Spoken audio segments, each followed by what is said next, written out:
My name's Mike Daub, and it's my privilege to welcome you here on behalf of the Public Health Association of Australia and the Foundation for Alcohol Research and Education.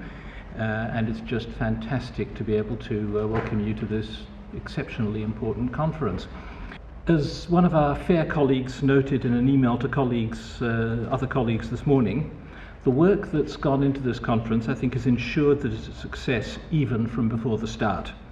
The level of interest and the quality of the speakers and papers attest to the significance of the issue and the importance that leaders in this area attach to this conference.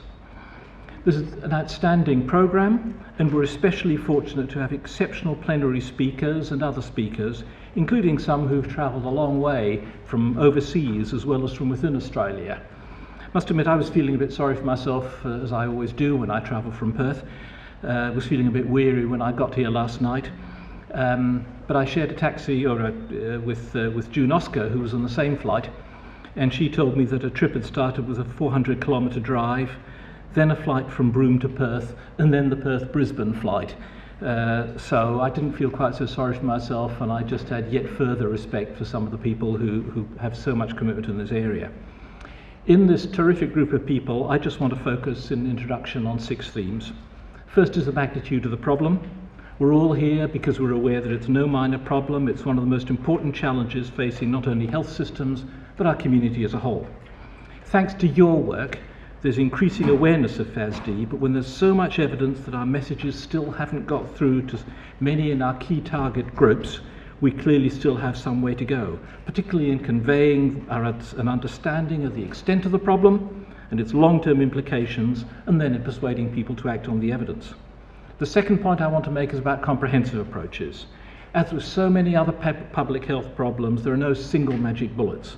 The responses we need, as outlined in the FAIR FASD Action Plan, comprise a combination of strategies including both primary and secondary prevention, diagnosis, management and support, special programs with and for Aboriginal and Torres Strait Islander people, data collection and national coordination.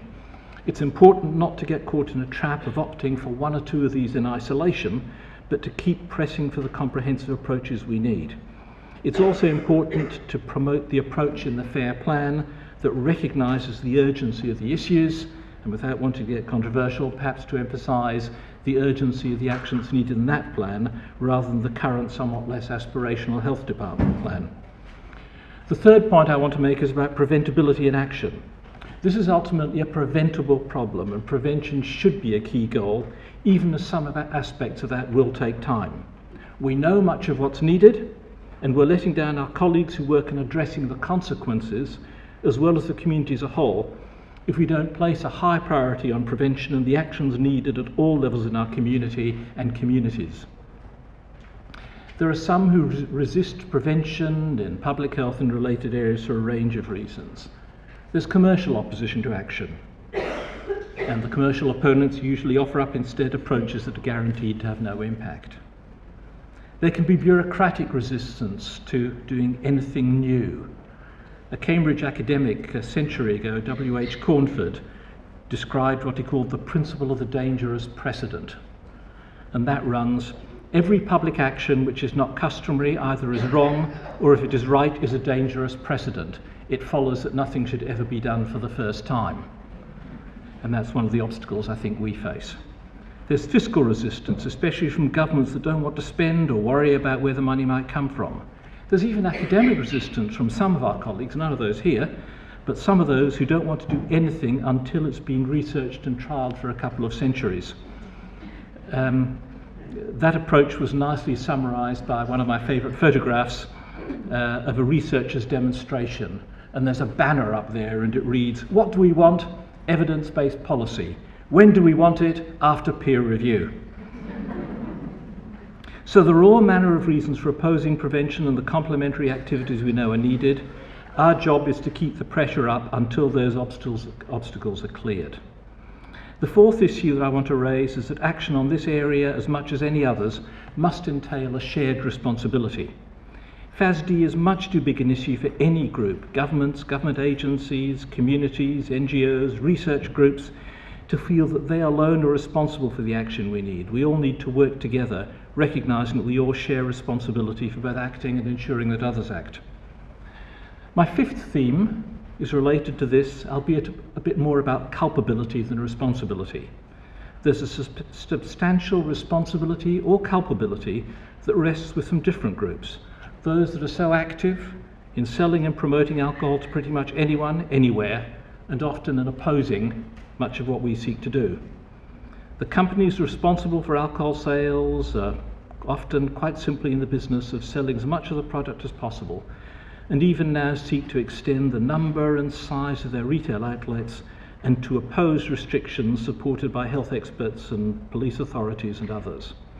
The big alcohol producers not only engage in massive advertising and promotional campaigns, they specifically develop, produce and promote products they know will be attractive to young drinkers and especially even to young women. Those companies also oppose the kinds of health warnings and labelling that are recommended by health experts, choosing instead to promote approaches they know will have minimal impact. This industry carries a heavy responsibility for the problems all of you are trying to prevent and address. We shouldn't hesitate to keep reminding of this and to press them to reduce their promotions, curb their predatory retail behaviour and introduce effective warning labels. But all that said, in my final point, I want to emphasise that I think there are good grounds for optimism. I'm fortunate to come from a state, Western Australia, where some quite remarkable work has been done in the FASD area, from exceptional researchers to wonderful community organisations, and even more excitingly by these groups working together and with others in partnership. I know there's similar terrific work being done around the country. You only need to look at the programme for this meeting to see the range of activities there is. So I hope that you'll all take pride as you look around you at the company you're in. When you see the kind of people who devoted so much of their lives to work on FASD and then also see those who are joining them, there must be optimism that this kind of commitment will lead to positive outcomes. And finally, you only need to look at media reports on an almost daily basis to see the growing awareness in the community of both the problem and the need for action. We're seeing growing calls for action on all aspects of alcohol around the country, coalitions nationally, and in states and territories, supported by very substantial numbers of member organisations in areas not only in health, but well beyond. There's good experience from other areas in public health, justice, that this kind of groundswell can achieve good results even in the face of tough opposition. And as a former Director General of Health, I can tell you that even when you think politicians aren't responding, they do notice that kind of pressure, and you need to keep dripping on that stone. Raising the temperature, raising awareness does have an impact on those decision makers. And my sense is that we're seeking an increasing awareness among decision makers that more needs to be done, much more, to support the remarkable work you're doing. As we'll hear, I think tomorrow, from Sharman Stone, Dr. Sharman Stone, there are members of Parliament too who well and truly understand the need for action and support the action you want to see. So I think there is good reason for optimism that the kind of action so many of you have been seeking for so long will eventuate. It won't necessarily be easy or straightforward. After 40 years of working in tobacco, I often put up a slide that says overnight success takes time. It won't be easy or straightforward, but it can happen if you keep doing what you're doing and keep pressing the politicians and other decision makers. The previous government allocated $20 million to action on FASD. Nothing like enough, and it wasn't clear how much of that was new money, but at least it was a recognition that this issue merits better support. I hope out of this meeting there'll be a consensus that the federal and state governments should be putting much more into the area, from research to programs and community action. It's encouraging that Senator Nash was willing to provide an introductory video for this conference, recognising the importance of the issue in the meeting. It's also clear from her comments that at this stage we'll all need to put some time into ensuring that she and her colleagues are well briefed on the action that's needed and well briefed to see this as a major whole of community priority. There is work clearly still to be done, as in fairness there was with the previous government. So I hope this meeting will provide a strong basis for discussions with the incoming government, particularly because as an incoming government it still has scope to take a fresh look at areas such as this. The federal government derives more than $7 billion a year from alcohol taxes. It doesn't need a calculator to work out that a substantial amount of this comes from risky drinking. Even leaving aside human costs, the cost of FASD to the community also vastly outweigh the $20 million notionally allocated to the FASD programme. Just as more than 20 years ago, governments recognised the need to allocate much needed funds for tobacco control from tobacco tax revenue, so it's surely time to allocate the funding this area needs from alcohol tax.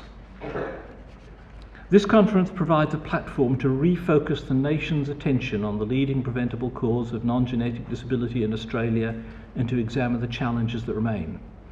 As you'll hear during the conference, there are significant gaps in the prevention, diagnosis of FASD and management of FASD in Australia, and the fully funded national action plans that are urgently needed if we're going to see the further progress we want.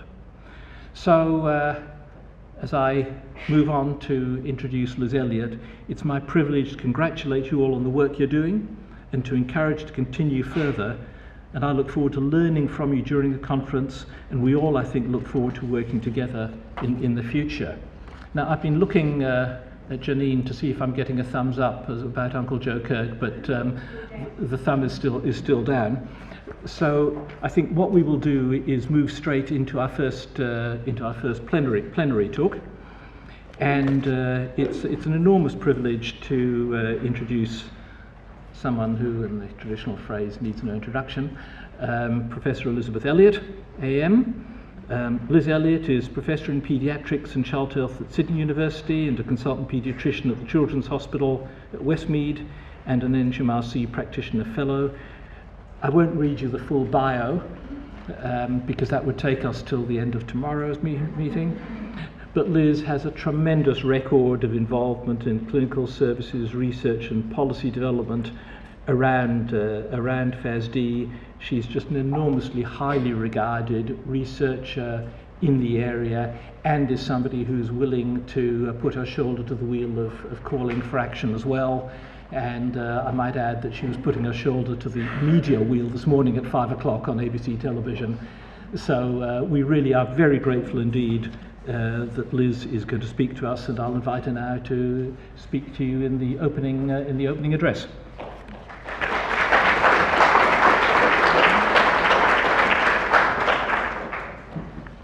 Thanks, Mike, and as customary, I'd like to acknowledge the traditional owners of this land, their ancestors, and of course their future generations, our children. And certainly it is time for action on fetal alcohol spectrum disorders. It's in fact 40 years this year since Ken Jones described fetal alcohol syndrome in the Lancet in the English literature. And in this short video he says, 40 years on, you'd think people would have got the message about alcohol use in pregnancy. 40 years on, you'd think there would be interventions and services available for children with fetal alcohol spectrum disorders. And above all, you'd think people would have got the message that this is a preventable disorder. 31 years after fetal alcohol syndrome was described by Jones and Smith, Carol Bauer and I wrote an editorial in the Journal of Paediatrics and Child Health entitled Fetal Alcohol Syndrome in Australia, Fact or Fiction?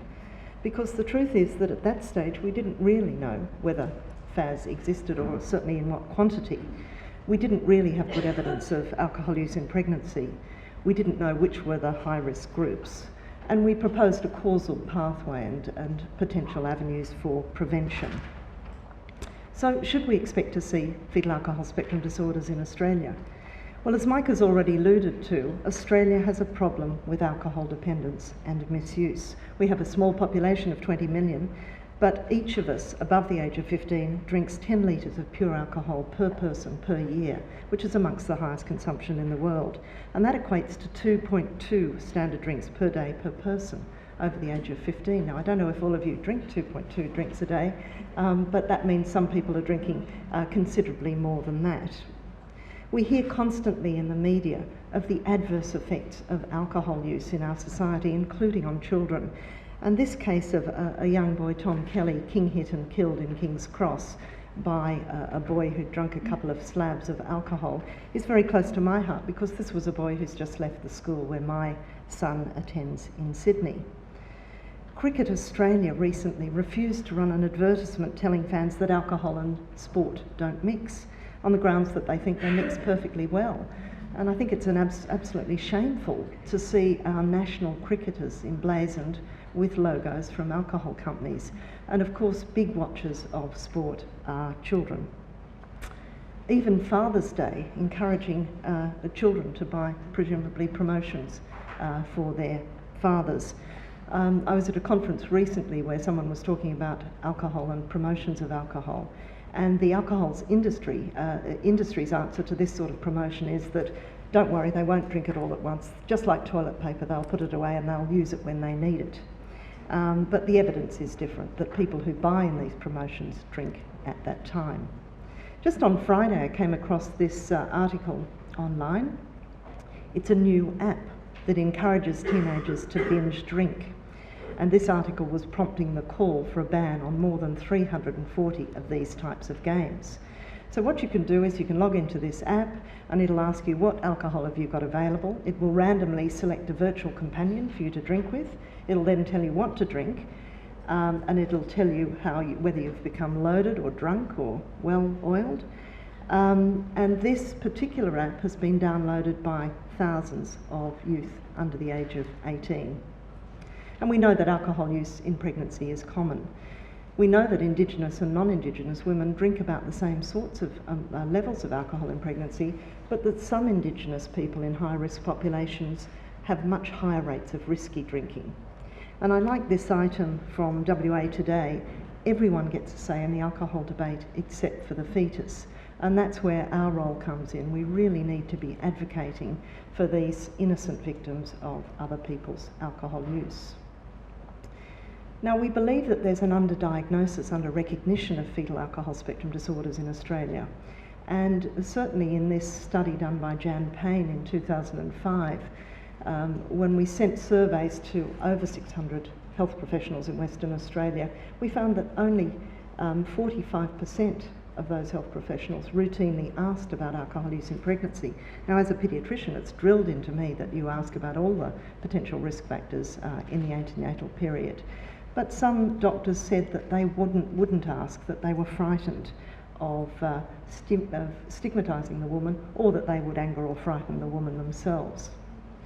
And since that time, there's been a lot of key research in Australia about alcohol use in pregnancy. Notably, Lynn Colvin identified that 59% of women drank during pregnancy in Western Australia, some at high risk levels. And Mugley went on to develop for the Department of Health and Ageing a comprehensive document about how to ask about alcohol in pregnancy to overcome those issues that Jan Payne had identified. Worryingly, Woods wrote an article in 2009 about the paucity of services for pregnant women who drink or use other drugs, and in fact, unfortunately, that has persisted in our society. And Burns highlighted the issue of alcohol use in pregnancy by looking at hospitalisation data in over 400,000 births in New South Wales. She found 488 women who had one or more admissions during their pregnancy with alcohol-related problems. Some of them had not been diagnosed as having alcohol dependency till they turned up intoxicated during labour. And the key attributes of these women who had admissions relating to alcohol were that they more often than the controls, lived in remote residences, smoked, had limited antenatal care, and didn't attend a specialist obstetric hospital. And they invariably had worse obstetric and neonatal outcomes. Elizabeth Peden, who's a developmental paediatrician and PhD student, also did a nationally representative survey of women of childbearing age. And she found just a couple of years ago that a third of women are still unaware of the adverse effects of alcohol use in pregnancy. And furthermore, 20% were quite tolerant to alcohol use if given a little scenario of a very pregnant woman getting very drunk in the pub. What she did find, which is very important for prevention, is that drinking was not associated with the educational level of these women, nor their knowledge about the potential harms of alcohol use in pregnancy, but it was strongly associated with their attitude to alcohol use, both in general and in pregnancy. And women were more likely to drink in pregnancy if they had previously used alcohol in pregnancy, if their partner drinks, if they smoked, or if they were currently drinking at risky or harmful levels. So this gives us some very useful information as professionals wanting to prevent this disorder. One is we can identify some groups who might be at high risk And two, a bit of education is not the answer. We're not going to change behaviours.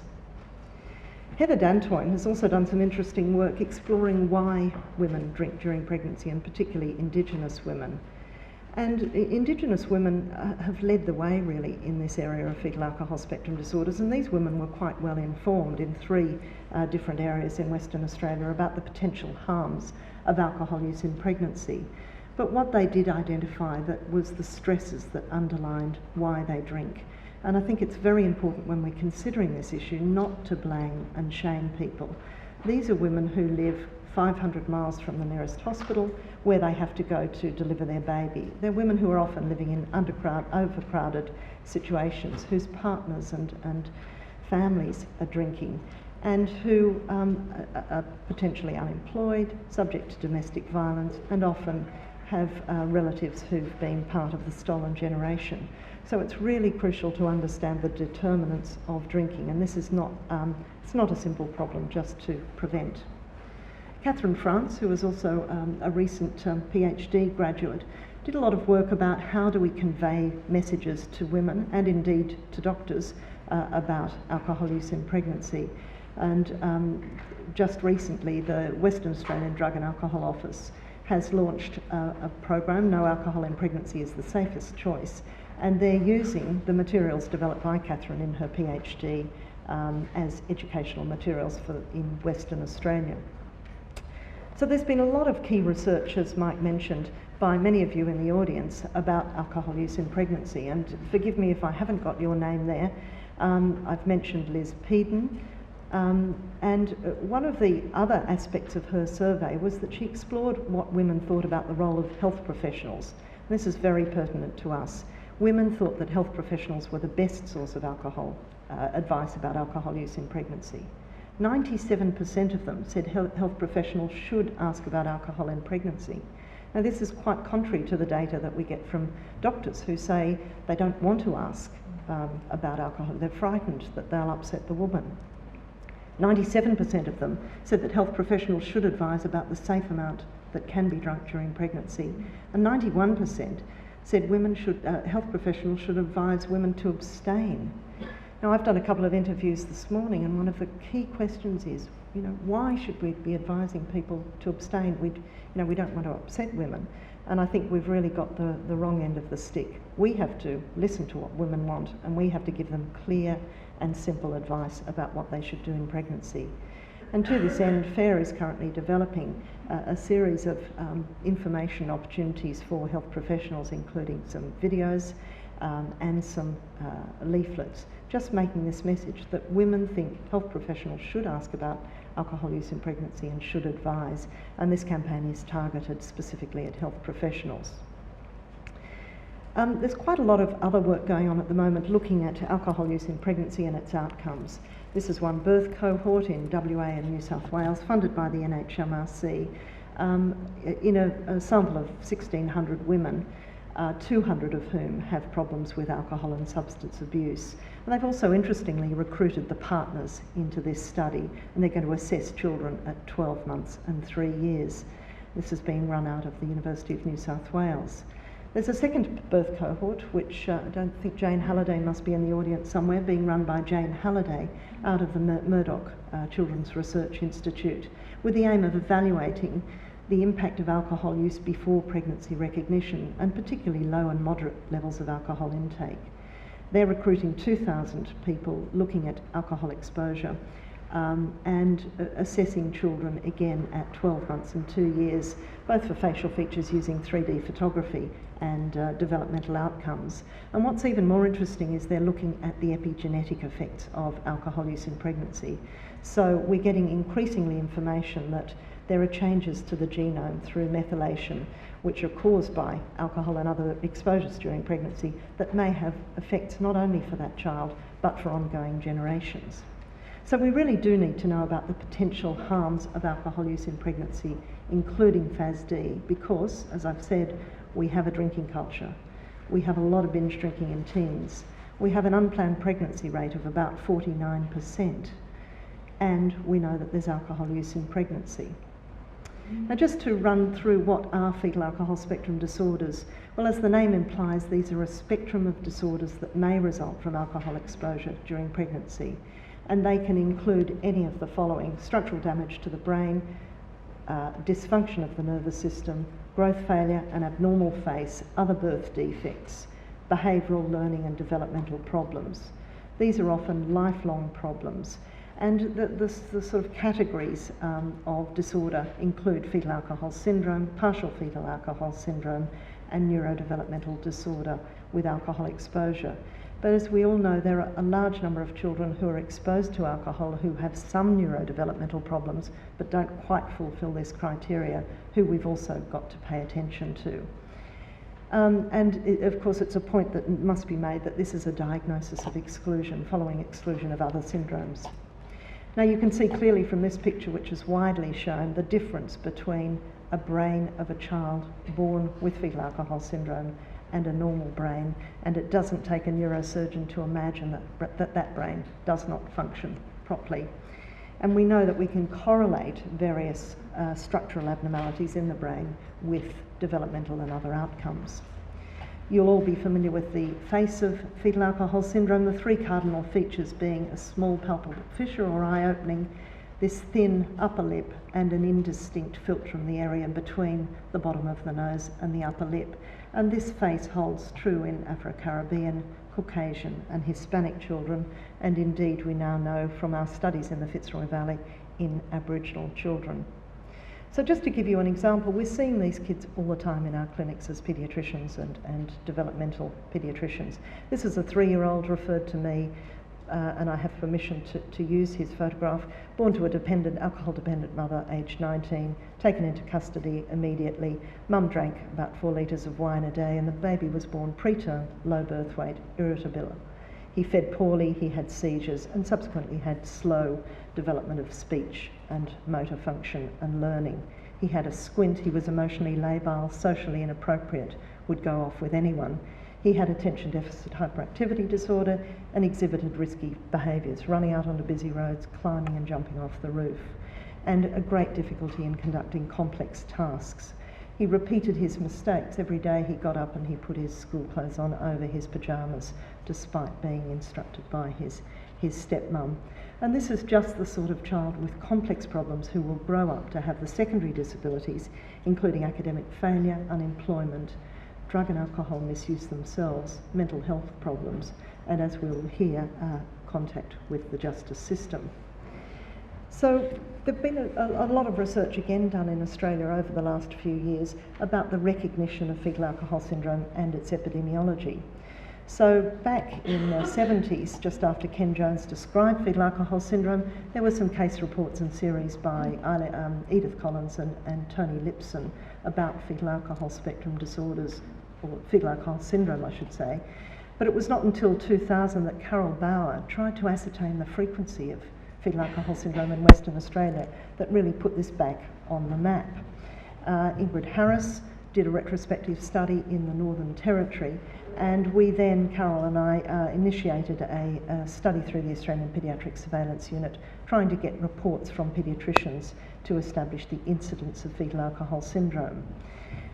There are some ongoing projects here. James Fitzpatrick's project in the Fitzroy Valley, Jane Halliday's and Richard Maddock's cohorts I've mentioned, and recently Rochelle Watkins and Raywin Much, etc., have been looking at FASD in foster children and also in the justice system. And we're about to recommence an APSU surveillance study on fetal alcohol spectrum disorders in 214, where we mail every paediatrician in the country every month and ask them to report any newly diagnosed cases.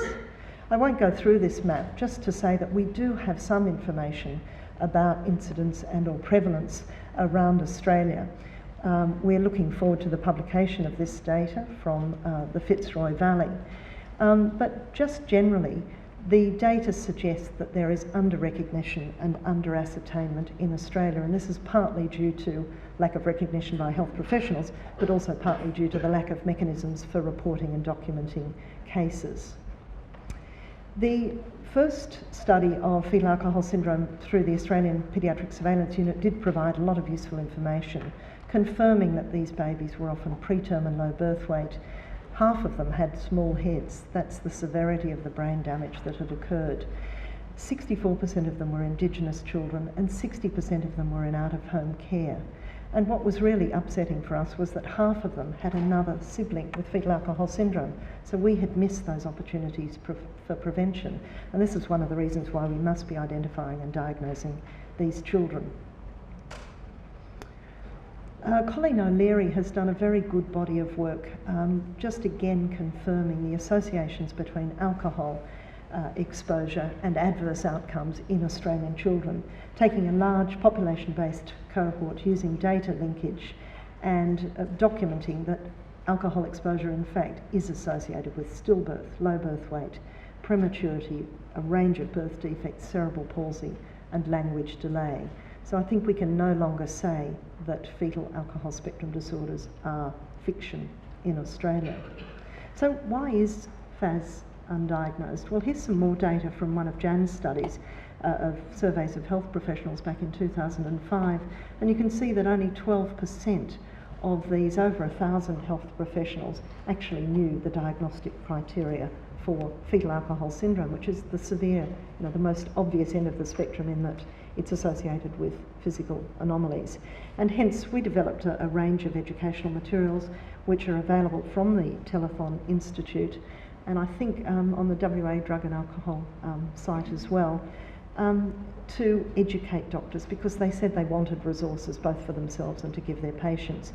And when those surveys were repeated a few years later, Jan found that indeed the educational materials had changed practice. People were much more frequently recommending no alcohol use in pregnancy and felt better informed about how to diagnose and manage these children.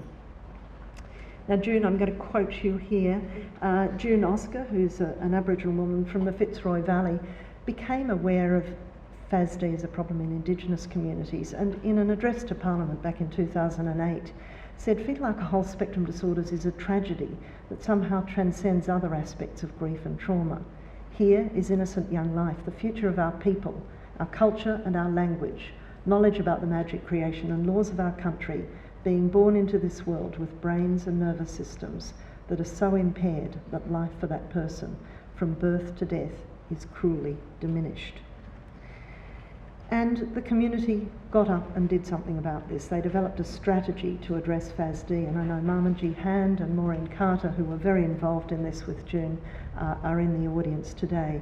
And they addressed three themes: diagnosis of fetal alcohol spectrum disorders, support for parents and carers, and importantly, prevention. And that led in turn to the Little One project, and we had a whole day on this yesterday, and many of the team are in the audience to try and establish the prevalence of fetal alcohol spectrum disorders in a population-based cohort.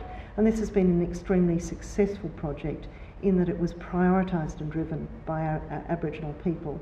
It has indeed shown high rates of very risky alcohol use and will show high rates of fetal alcohol spectrum disorders. And the results of this have been widely disseminated, including by the use of film, this film of following the life of a little boy with fetal alcohol spectrum disorders living in the Fitzroy Valley community. And this research, being led by Aboriginal people, has been hailed by Mick Gooder as a genuine partnership where research is done with the community and not just about the community, and guided by respectful, meaningful collaboration.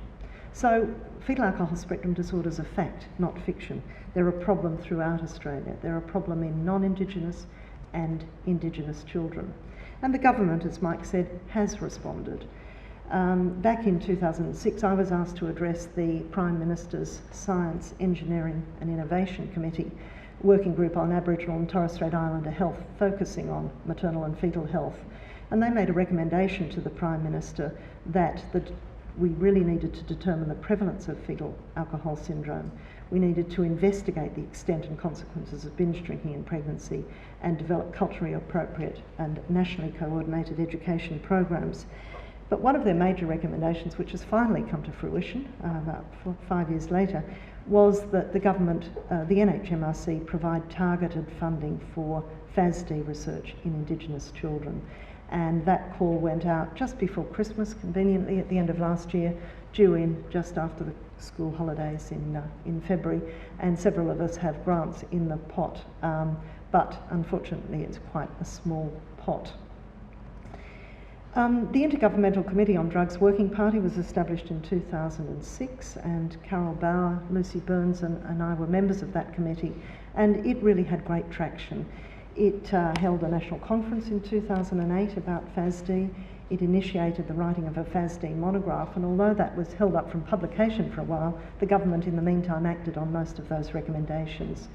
It initiated a review of interventions for FASD, which unfortunately demonstrated that we've paid little attention to how to deal with these kids, and an audit of FASD clinics, which identified at the time no clinics in Australia and New Zealand. And New Zealand has made some progress since then, but Australia has made little progress, apart from a clinic part funded by the Foundation for Alcohol Research and Education in Sydney. In 2009, the national guidelines were revised, and they quite clearly state for pregnant women or women who are planning a pregnancy, not drinking is the safest option. FARE did a survey in 2012 and demonstrated that these guidelines haven't been well disseminated. So 95% of people interviewed were unable to identify a safe level for drinking. And 14 to 19-year-old girls felt it was quite okay to drink 6.5 drinks on an occasion. The government's also funded the development of a screening and diagnostic instrument for fetal alcohol spectrum disorders in Australia, and we're just waiting for sort of approval for them to publish our work and get on with trying to implement the recommendations. Shaman Stone, who you've heard about, I think will be here tomorrow, initiated a group called the Parliamentarians for the Prevention of FASD and has been very interested in progress in Australia. She was also instrumental in initiating a House of Representatives inquiry into fetal alcohol spectrum disorders, which commenced in 2012 and published their report in 2013, after which the government hosted a round table to see how we could progress the recommendations in this report. And as you've heard from Mike, recently announced $20 million of funding. This was the day after this was in the caretaker period of government, and it's sort of fallen into a bit of a black hole since, and we're hoping will re-emerge, and that some of us will be consulted about how these funds could be well spent and equitably accessed. There's also been a major role for NGOs in Australia in raising awareness about fetal alcohol spectrum disorders, and I really would commend Sue Myers, who's here, Vicky Russell and others from the National Organisation for Fetal Alcohol Spectrum Disorders, who've been fantastic advocates and supporters for parents and for health professionals. And also people like Elizabeth Russell, who's here, who've really dealt with the issue of mothering children with fetal alcohol spectrum disorders and shared their experience with others. And you can see here Elizabeth with her son, who really continues to require significant support. So this is a problem that is lifelong and doesn't go away, and we've got to develop strategies to support families throughout the lifespan, not just with young children.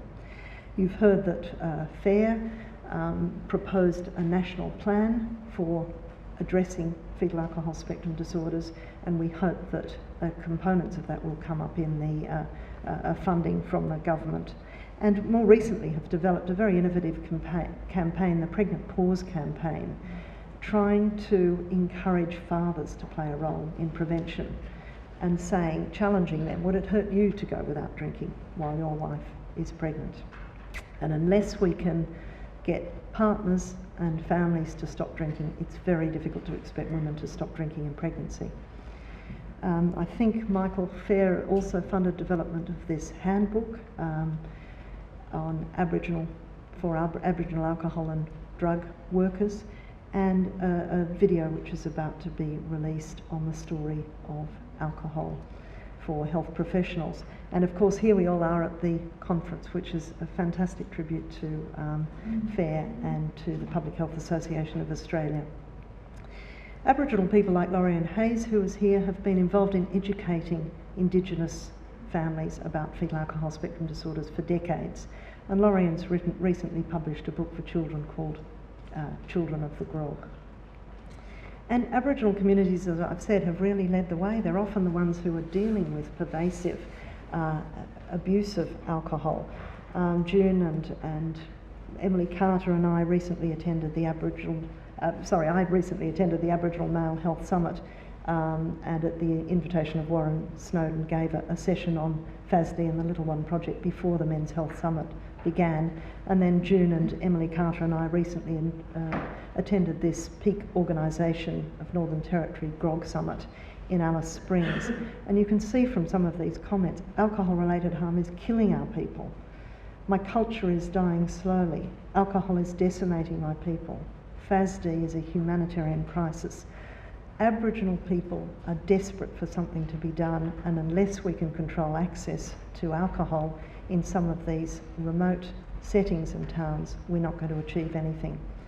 There has been quite a lot of attention from the media over the years on this area. Most recently, Insight ran a very sensitive program on fetal alcohol spectrum disorders, and what was very important was emphasising that this is not an Indigenous problem and it's not necessarily associated with a funny-looking kid with birth defects, that these children are invisible in our society and often hidden. In the global context, Australians are also playing a role. I've recently come back from the Prevention Conference in Edmonton, where an international charter for the prevention of FASD is being developed. Carol Bauer and I are on an international committee to look at standardising FASD diagnostic criteria, and I've just been to the final meeting at the WHO to develop guidelines on alcohol use and other substances in pregnancy for international distribution, with particular attention to low-income countries. So, 31 years after fetal alcohol syndrome was described, I think that we should say that it is not a fiction, that there is alcohol use in pregnancy throughout Australia and fetal alcohol syndrome. And we've really now got to address the need for services, prevention, awareness raising. We need to be doing intervention research, not descriptive research, and we need government commitment to reducing harms from alcohol, including FASD, which are restricting access, taxation, pricing, all the things that Michael has mentioned. And when we consider in the next few days this issue of fetal alcohol spectrum disorders, we've got to consider that this is a human rights issue, that every child has the right to be treated without discrimination and with dignity, to have access to education and health, and to prevention and intervention and management strategies that are relevant to them. We must train health professionals, we must educate about harms, and we must peripherally provide family planning and antenatal services. And in closing, I just want to read you a quote from Robert Kennedy in 1968, who gave an address about the gross national product. "Too much and too long, we seem to have surrendered community excellence and community values in the mere accumulation of material things. Our gross national product, if we should judge America by that, counts air pollution and cigarette advertising and ambulances to clear our highways of carnage. It counts special locks for our doors and the jails for those who break them. It counts the destruction of redwoods and the loss of natural wonder in chaotic sprawl. It counts napalm and the cost of a nuclear warhead, and armoured cars for police who fight riots in our streets. It counts the television programs which glorify violence in order to sell toys to our children. Yet, the gross national product does not allow for the health of our children, the quality of their education, or the joy of their play. It does not include the beauty of our poetry and the strength of our marriages, the intelligence of our public debate, or the integrity of our public officials. It measures neither our wit nor our courage, neither our wisdom nor our learning, neither our compassion nor our devotion to our country. It measures everything, in short, except that which makes life worthwhile. And it tells us everything about America, except why we are proud to be Americans. Fetal alcohol spectrum disorders are everyone's business, and I urge you over the next few days to think about what makes life worthwhile for you and for your children. I urge all of you to advocate for what is fair and necessary. Then even our most disadvantaged children will receive the love, the services, and the education that they need to ensure that their health and well-being and that of future generations are well attended. Thank you.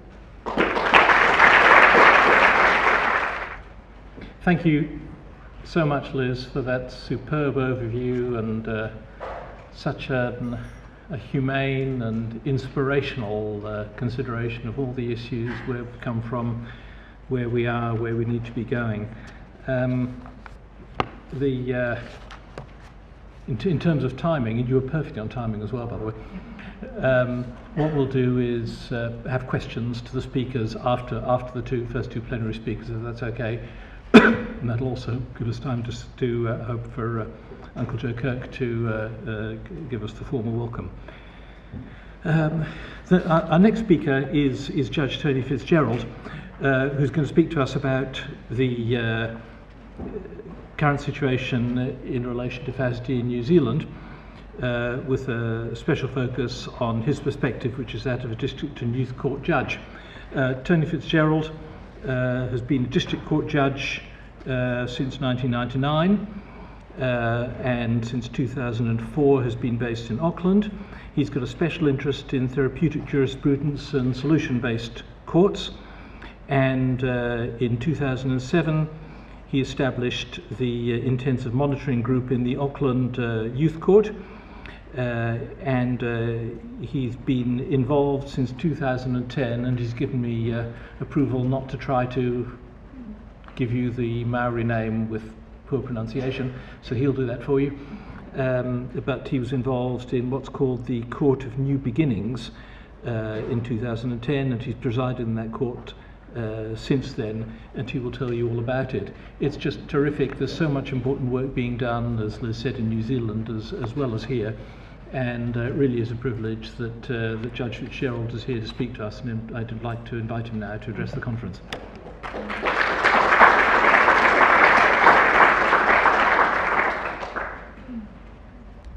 Tihei mauri ora, tuatahi. Ka mihi atu ki tō mātua I te rangi nana nei ngā mea katoa. E ngā mate, haere, haere, haere. Ka mihi atu ki te tangata whenua o tēnei motu nui. E hoa mā, raurangatera mā, tēnā koutou katoa. Kei te hari au kei konei koutou e tēnei wā, ngā mihi mahana ki a koutou. Ko Tony FitzGerald takawiga wā, ko au te tahi kai whakawā, o te ko te rohe me te ko te taiohi, o tāmaki makaurau Aotearoa. Anō reira, tēnā koutou, tēnā koutou, tēnā tātou katoa.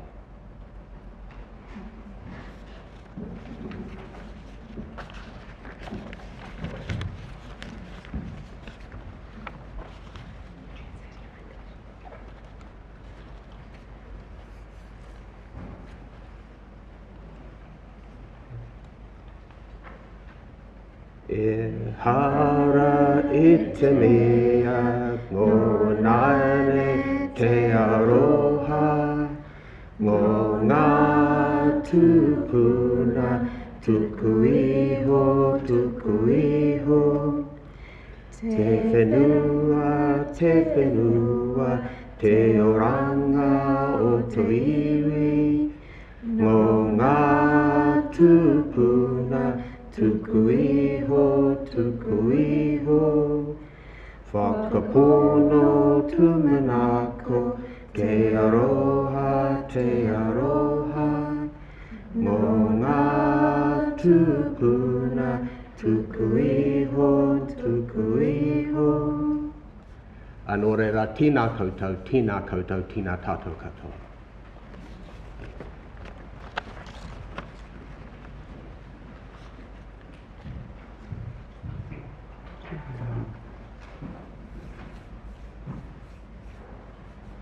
A very good morning and warm greetings to you all. It's my great honour to be able to extend a greeting to you on behalf of the whole Kiwi contingent who have come here for this conference. Let me just give a quick translation of the greeting given in Te Reo Māori. Firstly, I acknowledge our Heavenly Father who created all things. Respect has been paid to those who have passed on and they have been farewelled. I acknowledge the Indigenous people of this great country and all of you, friends, and all of the important people who have gathered here for this conference. Greetings to you all. In accordance with protocol, the greeting was followed by the waiata with thankfully enough nice voices to drown out mine. My name's Tony FitzGerald. I'm a District Court Judge, as Mike has said, in Auckland, sitting in the District Court and the Youth Court. I want to reassure the local people, the Brisbane people, my name really is Tony FitzGerald. I always feel like a bit of an imposter when I come here, or I won't be taken seriously until people realise that I'm not the real deal. Certainly not with I share the same name as the great man who comes from here, but not his talents. I just wonder if my PowerPoint is able to... Go forward with the mouse. Okay. Forward? You're on. I am. And that would have been the background.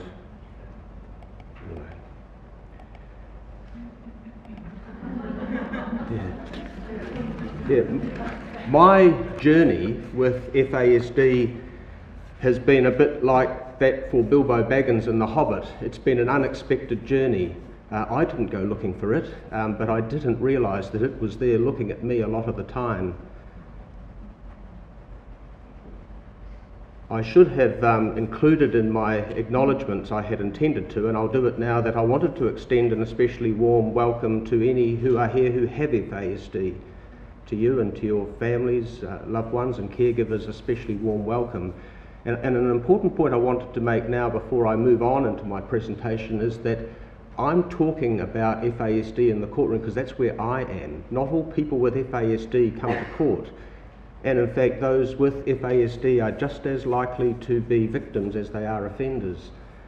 But the sad fact is, someone with FASD is at much greater risk of entering the criminal justice system, and once in that system is at far greater risk of worse outcomes than someone without the disability, especially if the FASD hasn't been identified as an underlying cause of the offending. To set the scene and give a context to what I want to say, I thought I would give you some insights as to what it's like to sit where I do at work. What I'm about to say is the position in the District Court in New Zealand, which I am confident in saying will be similar to the equivalent courts here in Australia. It's different in the Youth Court in New Zealand, and I'll come to that later. The first thing is that huge volume goes through those courts. I'm in the Auckland Central Court. In the Greater Auckland area there are 4 large courts of about the same size as Auckland, and every single day of the week at least 350 people pass through the court doors on criminal related matters. The work's divided into different types of court. There are what are called list courts, because there are literally long lists of people appearing, often for the first time, and often being dealt with on that first appearance if they plead guilty and the matter isn't so serious that it needs to be put off to a later date. There are other courts for those who have pleaded not guilty and are there for a trial before a judge or a judge and jury. There are sentencing courts for people whose cases did need to be put off because of the seriousness or the need for further reports or because of some complexity. In the list courts, the information a judge has to decide what to do with someone who's pleaded guilty include a summary of what the police say happened, a list of the person's offending history, and that's all other than what the person might tell you or their lawyer, and often a duty lawyer, might tell you.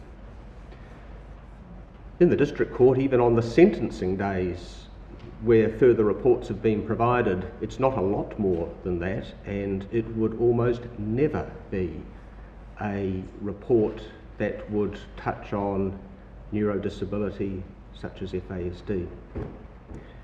Second thing is, I don't know what I don't know, and my ability to make good decisions is in proportion to the quality of information I've got. Another thing is I work in an industry where there are important presumptions. You will all know of the presumption of innocence. People are innocent until proven guilty. Another key presumption is that people are competent and responsible for their actions. And if I could just tease that theme through a little bit more, it follows from that presumption that we assume that people have the ability to learn from the consequences of their actions and are deterred by the sentences that have been imposed on them when they've come previously.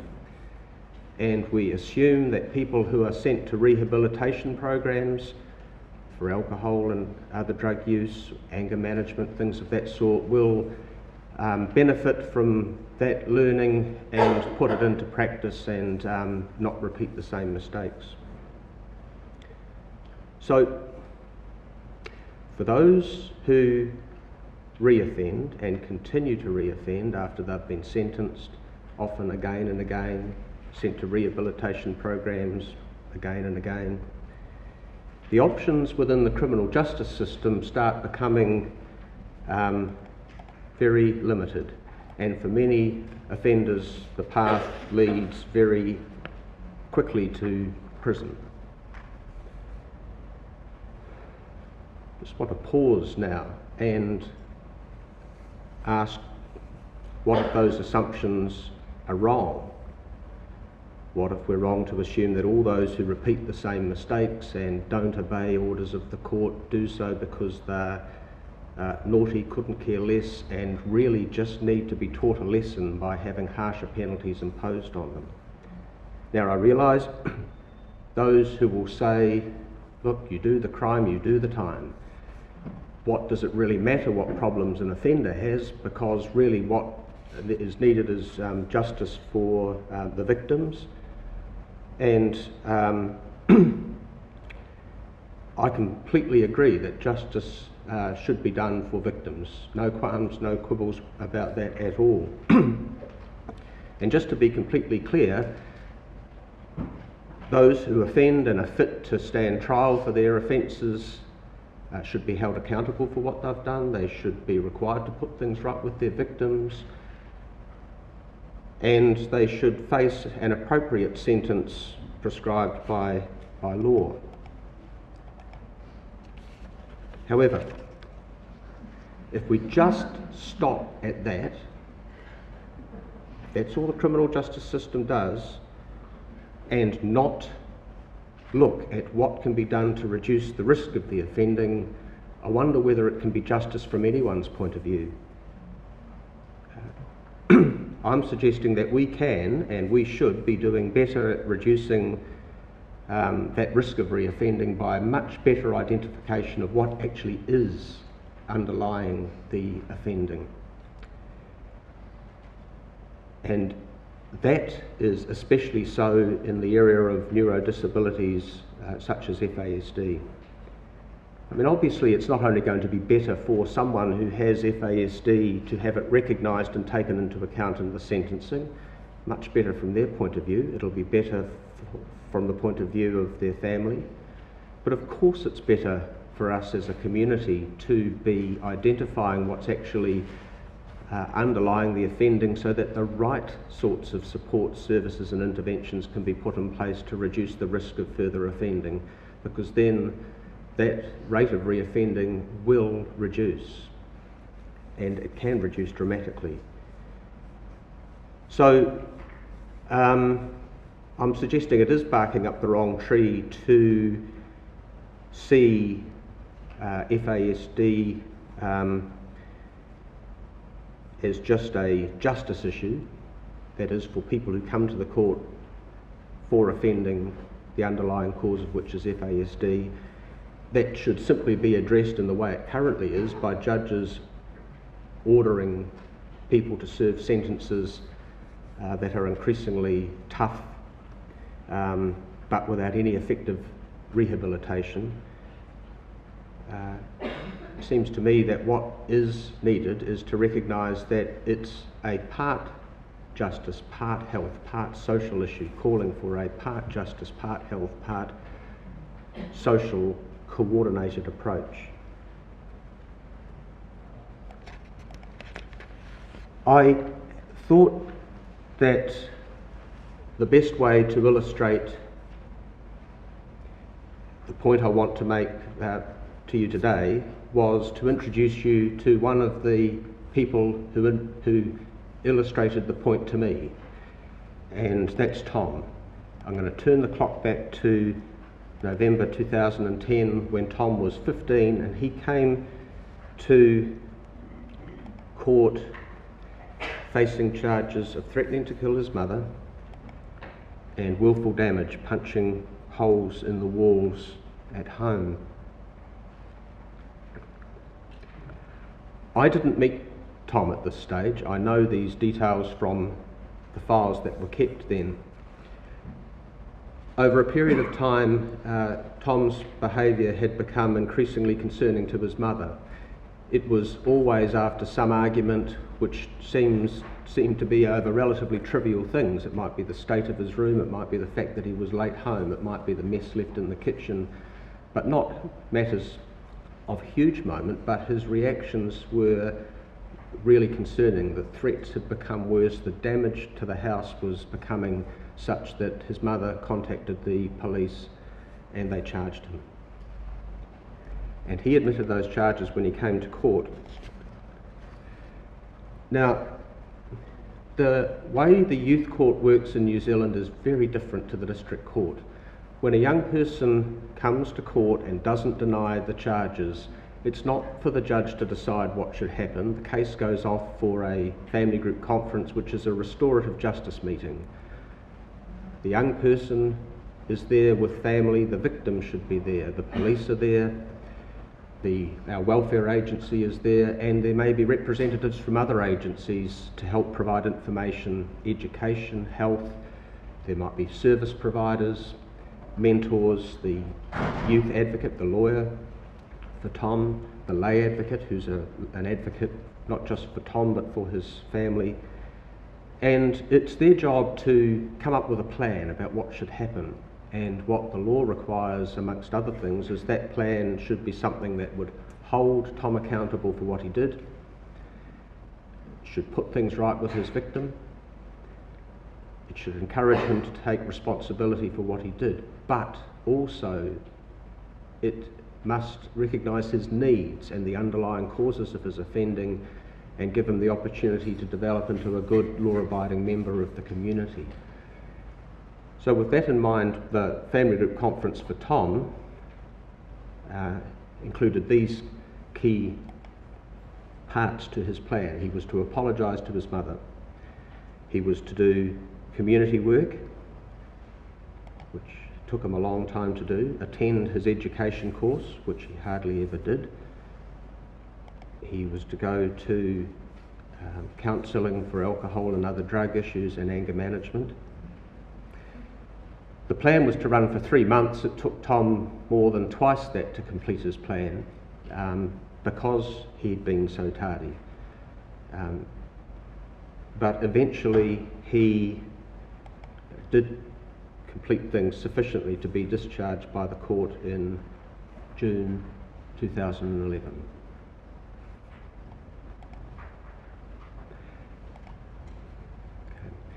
This is when I first met Tom, so only 2 months after he'd been discharged in relation to those earlier matters. And this time he was back in court facing 2 charges of aggravated robbery within 2 months of the discharge. Aggravated robberies is a serious charge. The situation here is towards the bottom end of the scale for seriousness. What had happened was Tom was with a couple of other young people, but it was Tom who approached the 2 victims, stood over them, made threats, and from one took off with an iPhone and the other a cap.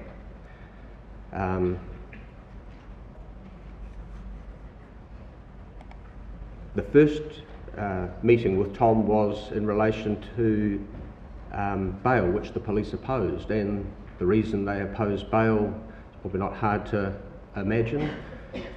Here he is facing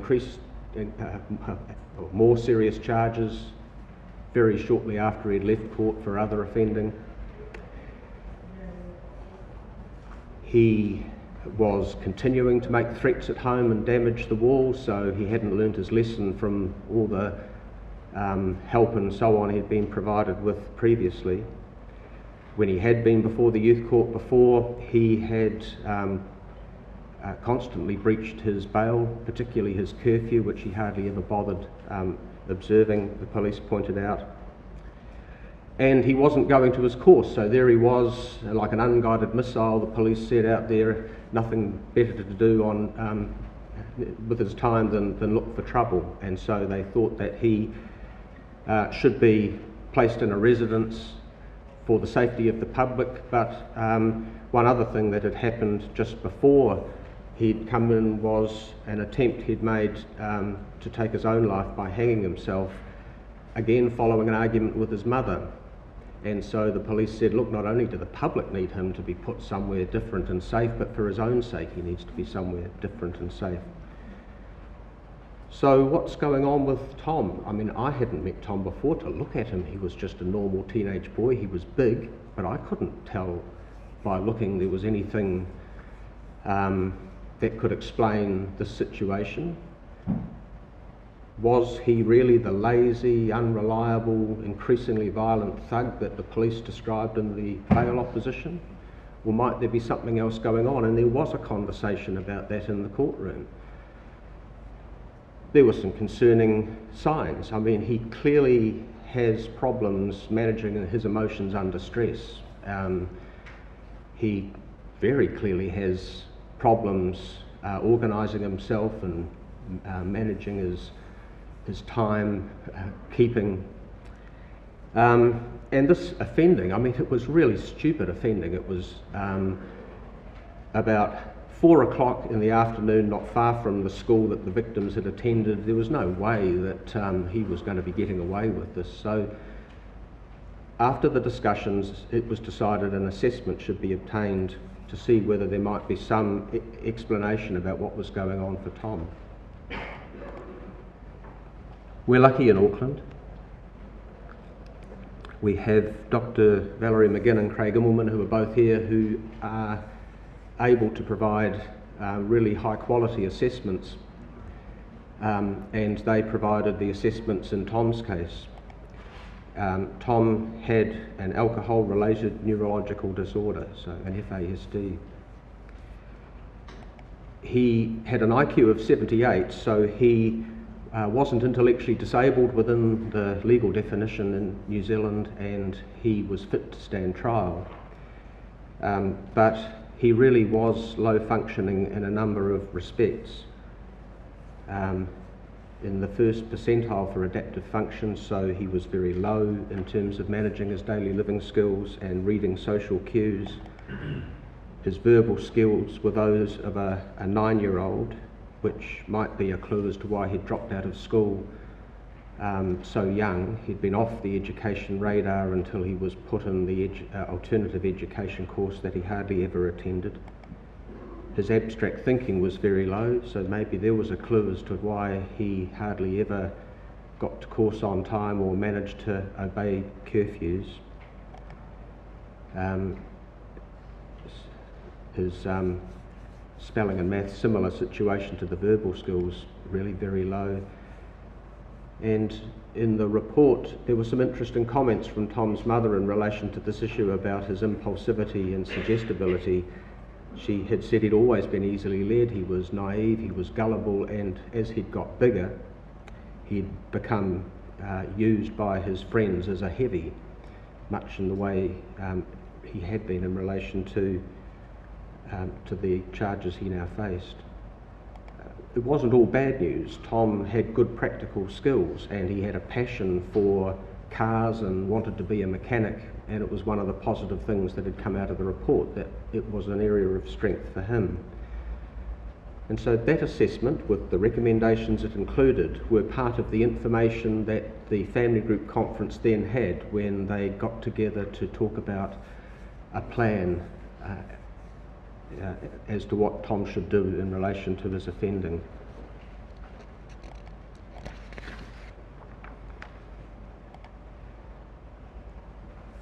It was agreed by everyone at the family group conference that Tom should have a chance of dealing with or having his charges dealt with by way of a plan.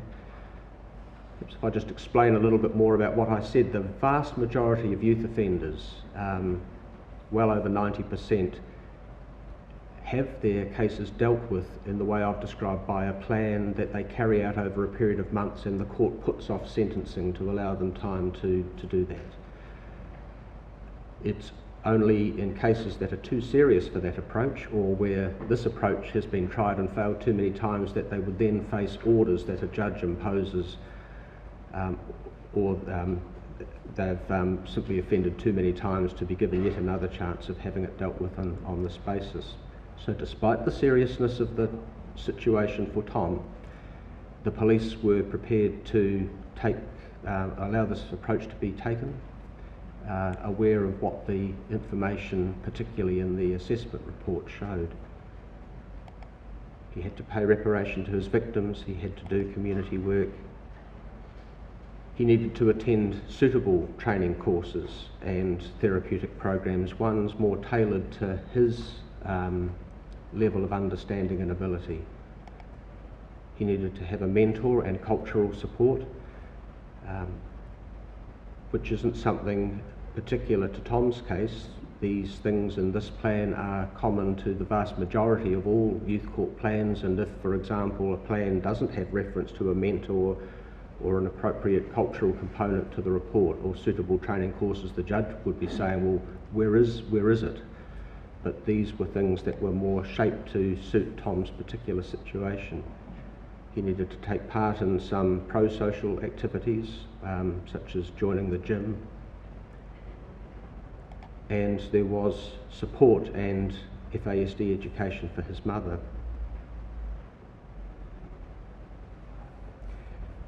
As I've mentioned, those were the components of the plan, and the plan also adopted recommendations that had been provided by the doctors in the report. It was a plan that ran for 9 months, from September 2011 to June 2012. And Tom's case was in what's known as the IMG, the Intensive Monitoring Group in the Auckland Youth Court. It's a specialist court within Auckland that we've had since 2007, and it's for young people who have moderate to severe mental health concerns and or alcohol or other drug issues, and a moderate to serious risk of reoffending.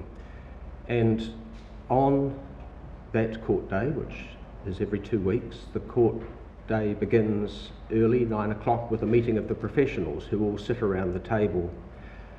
So I'll be there as the chairman of the meeting, the police are there, the welfare agency, a representative from the Ministry of Education, Ministry of Health, the service providers will be there, the youth advocate and lay advocate. And the purpose of that meeting really is to review issues to do with the delivery of services and administrative issues, to make sure that everything that should be happening with the plan is happening, and have that forum just to provide the opportunity to talk through any problems and fix them. When that started, I should say, that was a relatively unusual thing to have that level of engagement of the agencies, but the point has been reached now in the mainstream youth court that even on a normal youth court day, when I'm doing a normal youth court list, those agencies will all be represented in the courtroom, which we've configured in a U shape. And so what started as an unusual therapeutic court has now gradually become what is now almost mainstream throughout the youth courts. Having got those business, administration, service delivery discussions out of the way, the young people then come in for their appointments, and there's much better opportunity for quality engagement with them as to how they're doing. And that's what was involved for Tom, who initially came in every 2 weeks for the reviews, but as time went on and he got more settled and the need for that level of monitoring reduced, it was mostly monthly towards the end. A couple of other things about Tom's plan. I've already mentioned his passion for cars, and I suppose you could say out of acknowledgement of that theme, Tom's plan was the SSS model, which was just something we took from the literature. So we tried our best to make sure that there was structure, support and supervision built into the plan as best we could do that, and just use the really helpful suggestions that were in the reports and things that were in the literature. As the plan developed, we actually added, it's a Holden SS model, 2 more S's, which became a feature of Tom's plan, and that was strengths, to play to his strengths rather than persist with the weaknesses, and keep it simple. And that in particular was a challenge for the professionals, not least of all me, to change the way we did what we did, the way I spoke, the way we structured the courtroom, using concrete language, and trying to focus on 1, maybe at the most 2 issues each visit that were the things that Tom needed to work on between then and the next time he arrived. So Tom's plan was the 5S version.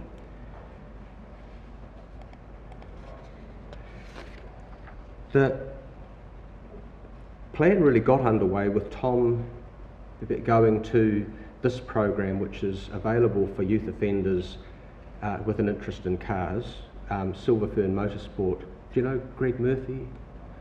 Won Bathurst 3 times. He's the patron of Silver Fern Motorsport, and Ted Jarvis is the guy who runs the program.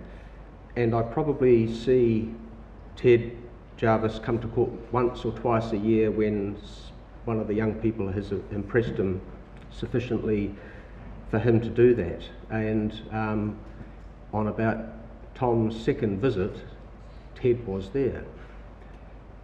And he wanted to be there so he could tell me how impressed he was with this boy, because he said, listen, he's there half an hour before we open in the morning, and we can't get rid of him at night. He'll sweep the floors, he'll clean the walls, he'll do anything he can to be there. And we don't actually get that very often. And he had really wanted to come along and say that it stood out so much to him. He really wanted to be able to come and support Tom in court. And he took him under his wing. He took him to the motor races at Medi, and a little bit later on he got him a part-time job in a spare parts yard. Even a month into Tom's plan, things were looking a lot different to how they were when I'd first met him. Not just those tributes, but even his manner and appearance were so different to the boy that I'd first met. He was involved in the court for the whole 9 months, graduating in June 2012. In that work he had in the spare parts yard, he had the money earned to pay the reparation. He did his community work quite early on in the plan. And actually one of the things that's quite good I found about the regular visits early on is that the pride and the positive things the young people can take by being able to come along and say, oh, I've done this many hours, I've paid my reparation, so that at least I've got something to talk to the judge about. He didn't breach his bail in 9 months.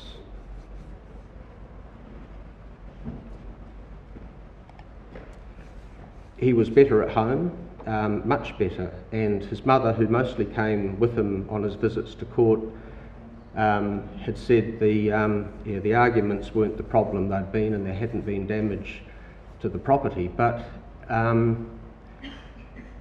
he wasn't perfect, and within about a month of his graduation date, after an argument, he'd made another attempt on his own life, which was another sort of reminder to us that this is a a lifelong disability. It's something that for the rest of Tom's life there will need to be appropriate structure, support and supervision. What was dramatic for me then, and in other cases since, is just how quickly the situation can change, not by expecting different things from Tom, but from us, which didn't cost more. They weren't beyond the services that were normally provided. It was just understanding what the problem was, following the advice about what was needed to better address that. And there were some really powerful lessons in all of that. I suppose not least of all really was that Tom, who was clearly high risk of reoffending, taught us that risk is not the same thing as destiny. He had quite the ability to change his trajectory from that to prison, which was the path he was unquestionably on when he came in for 2 aggravated robberies, to having the potential to be happy and really productive in things that he enjoyed. So, my journey continues. Here I am, a bit older, wiser, greyer. And as I've said, there have been other young people like Tom, and I do think that my journey, which I've tried to summarise in the way I have, or reflects the position in the youth court in New Zealand. It would be fair to say 5 years ago it was not a topic of conversation at all. It is now not at all unusual, and there are a variety of different people who will raise the issue. Social workers, lawyers, advocates, the police even. So it's definitely got onto the radar in the youth justice system. We are lucky in our youth courts too that the forensic services are present in the court and they are interested not just in assessing for mental illness, which is all that the forensic services in the adult court are interested in, but they're open to screening for and referring for assessments for FASD. The position is very different in our adult courts. The conversation almost never happens there, and with the professionals in the usual courtroom, the police and the lawyers. And as I've indicated, unfortunately, the forensic services provided in our adult court are only interested in issues to do with mental illness and not neurodisability. So it really is just a case-by-case issue of looking for opportunities to ask for referrals, which I've done occasionally from the adult court. But there have been precious lessons learned. And I suppose these were the points I wanted to finish on. Never assume. Never assume anything about anyone at any time. I try and remind myself of that daily and always inquire about what might be going on when there are issues in the courtroom that are of concern. Diagnosis is absolutely crucial. It really obviously begins there. We need to know what the issue underlying the offending is to help inform the sorts of responses that we can then provide in the outcomes for the people who are before the court. Interagency coordination is absolutely crucial, as I was indicating at the start, and it's such a pleasure now in the way our youth courts work to have all of that interagency knowledge on tap. As a colleague of mine said, you get to the stage where when one of the agencies is missing, it's like being a builder going to work without your hammer.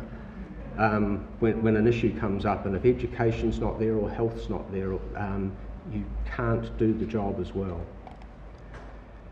And it's not a sound Gollum makes, it's just the 5 S's. It's what characterised the plan for Tom, and we're striving to have it characterise the approach that we're taking for those young people who come to court who have FAS. So I think my time's up, but thank you for your attention.